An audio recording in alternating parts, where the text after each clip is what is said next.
Now, amid rising political rhetoric and scathing attacks, there is one vote bank that both Kamala Harris and Donald Trump are losing out on. Just on Monday, the Arab American Political Action Committee said that it will not endorse either of the presidential candidates. The group has decided to step away from endorsing either Trump or Harris for what it has referred to as the nominee's quote-unquote blind support for Israel in its military actions in Gaza and the war in Lebanon. Now, this will be the first time that the PAC has decided to not endorse any candidate. The committee, which was formed in 1998, has usually endorsed a Democratic nominee. However, this time, America's Israel policy has cost Kamala Harris the Arab American Committee support. The 2024 race to the White House has so far been as close as a contest as it gets. Since Kamala Harris stepped into the ring in July, several polls have shown a very small gap between popularity ratings of both the candidates. With the Arab American voters apparently miffed with Kamala Harris and their hesitation to support Trump, it remains to be seen how this particular vote bank sways the election mandate.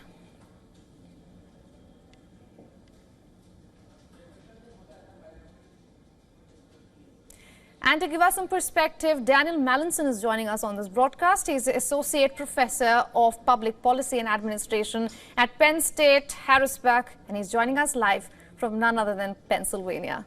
Professor, thank you so much for joining us here on this broadcast. Thank you for having me. Who better to ask but you? Tell us, how was the atmosphere in Pennsylvania last night, and how do you think the state is important in this year's election?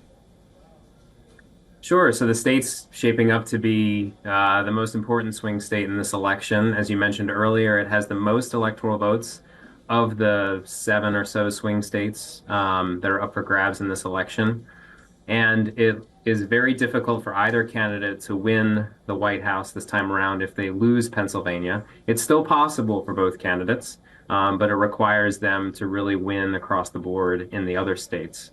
So Pennsylvania is shaping up to be the state, and we are seeing that in the number of visits, in the $1 billion of campaign-related spending that has happened just in this single state, and in the constant mailers and ads that we're all seeing here. Right. Professor, a report that we just brought to our viewers before we came to you suggests that the Joe Biden administration's Israel policy could cost Kamala Harris. But the question is, could it cost her the White House? Yeah, it's a big question. So this has been brewing for quite some time. Back during the primary, when Biden was the uncontested candidate for the Democrats, there was a pretty large movement in several states to vote uncommitted as a protest specifically about the support for Israel.